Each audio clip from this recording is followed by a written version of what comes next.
find that a little difficult to believe, actually, after running for sheriff.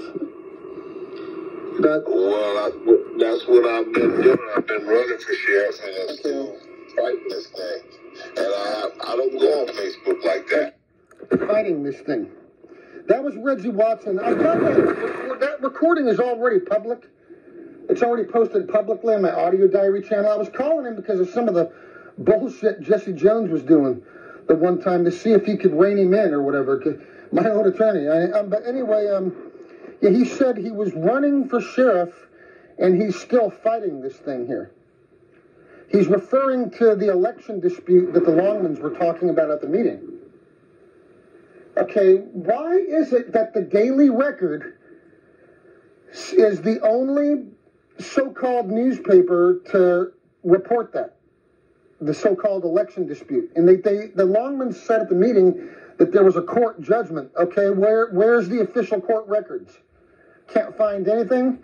There's nothing in the real news media, only the fake Harnett County Daily Record, which is all that is Harnett County propaganda. That's all that is. The Daily Record is totally fake.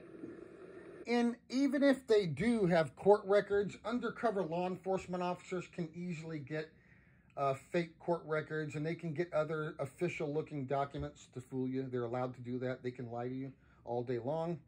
And yes, they can get their hands on fake court records and other things to try to fool you and fake court records and other official-looking documents just to backstop their cover story. But regardless, there's a reason why the real news media never reported on any election dispute. Because the only one that reported it was the Daily Record, which only confirms the fact that the Daily Record reported it, but no other real news media outlet in North Carolina reported it, like WRL or ABC or not even Fox, or not even Fox 50 or not even WTVD. None of them. None of the local news media outlets in North Carolina ever reported on any such election dispute. Only the Daily Record, which only confirms for me that there was no election dispute. And when I hear Reggie Watson regurgitating that same disinformation to me on the phone, well, I know he's lying too. And now I have some serious questions now about whether or not Reggie Watson was even a real candidate to begin with. So, I'm starting to wonder about Reggie Watson as well. I mean, I know for sure he was definitely on the ballot. Yep. So yeah, Reggie Watson's name was definitely on the ballot, but that doesn't necessarily mean that he was really seriously running for sheriff. That doesn't necessarily. I have the suspicion that he wasn't expecting to win in the first place. Was that election even real? Was Reggie Watson even a real candidate as well? Because I remember it was Elizabeth Longman, shady Elizabeth Longman, who put me in contact with Reggie Watson in the first place back in, when was that, huh? Was that back in? Yes, and watch the video documents I have of Elizabeth and Alan Longman's private Facebook messages to me. Watch the one that's titled Shorter Summary, where I go over the Longman's messages. I don't go over all of them. It's the one that's only 30 minutes long, because they sent me so many private messages over a couple of years. It took me about an hour to go through all of them. So in the short summary video, I go through it in about a half hour, and you'll see one of the first messages Elizabeth Longman sent me from her personal private account was putting me in contact with Reggie Watson back in December 2021. Actually, she put me in contact with Reggie Watson about 2 or 3 months before he even announced his candidacy. Actually, watch the video documentations I have of Elizabeth and Alan Longman's private messages to me. You will find those in the video description. If this is on YouTube, and if you're listening to this on Facebook, my Facebook group, just go to the comments, and I have the those YouTube links posted where I go over the Elizabeth and Alan Longman's private messages, and yes, you can. Yeah, this was all part of the undercover operation. This election was a sham. Was that? I mean, that was before he announced his candidacy for sheriff. I remember it was like around Christmas or right before New Year's. I think it was around December. Before it was like a month, more than a month before he even announced his candidacy. Elizabeth Longman put me in contact with him, and I remember, I'm looking at some of the stuff, through social media, some of the pictures and some of the people in the pictures with him, and some other things I'm remembering now too. So I'm kind of wondering about Reggie Watson, because what's going on with that so-called election dispute they keep talking about? Is that even real at all? No. The Longmans kept going on at the meetings about an election dispute. And I think I know where they got the idea from. I think it's fake.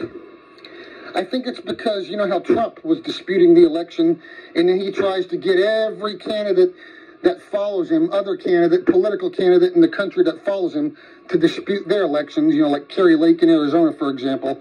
So I think that was his way of reversing that back on the libs in his mind, in Wayne Coates' mind.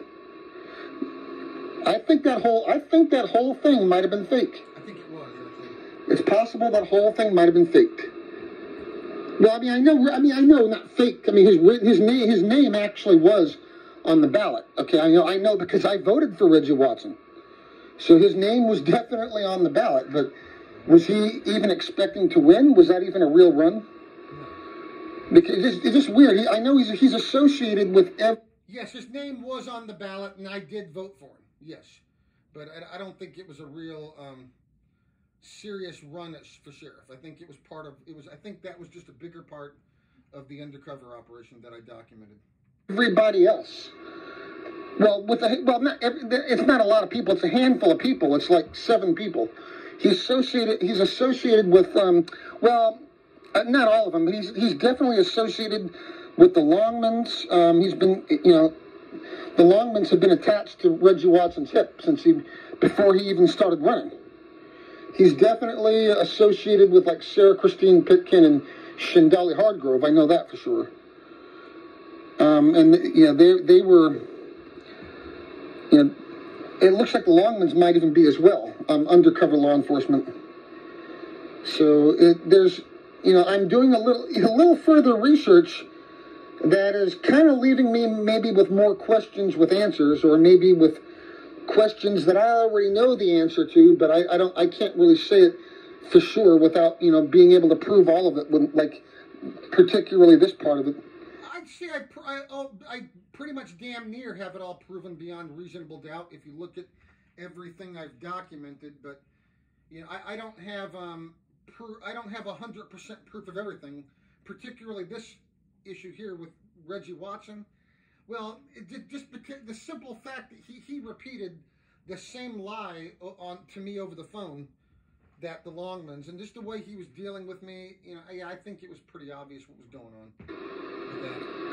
Everything else I think is pretty much. Was Reggie Watson involved in all of that as well, or was he just unknowingly, or was he just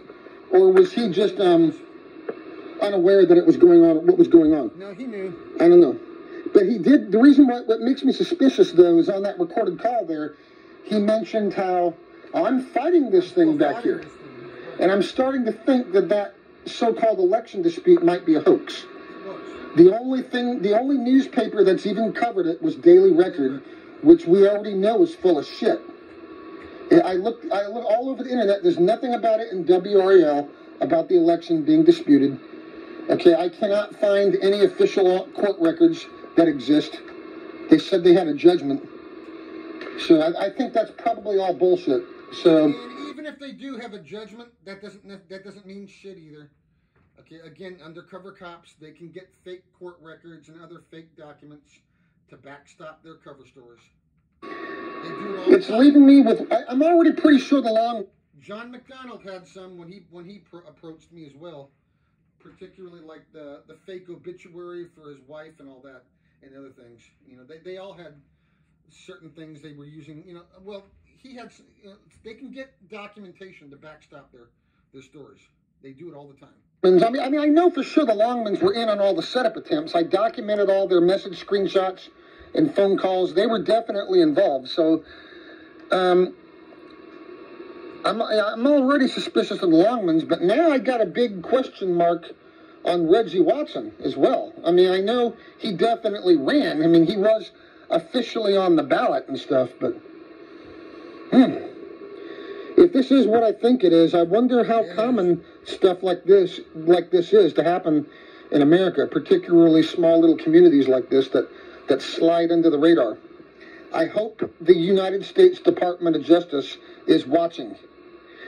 Well, they are. Harnett County is one out of 5 counties in North Carolina that was on the United States Department of Justice radar last election day in 2022. And there's 100 counties in North Carolina. And out of those 100 counties, only 5 counties were on the U.S. DOJ radar. And Harnett County was like one of the top 3 that was on the U.S. Department of Justice radar during the 2022 midterm election. It appears they are. Harnett County was on the U.S. DOJ's radar last election day. So yeah, it looks like there's more going on here than what I know. Yep. Yeah, that's it. So out of 100 counties in North Carolina, Harnett is 1 out of 5 that made the U.S. Department of Justice watch list. So U.S. DOJ is aware. I mean, hopefully stuff like this is an anomaly. You know, concerning the other little rural counties like this, and it might not be as much of an anomaly as we think. Actually, I think a lot of these right-wing rural counties are probably doing things like this. That's how these Republicans keep gerrymandering. Well, also it gets into gerrymandering and other things too. You could talk about, but as far as how these Republicans keep getting elected in the first place, but yeah, but this is kind of out of control here. Anyway, that's it. Thank you.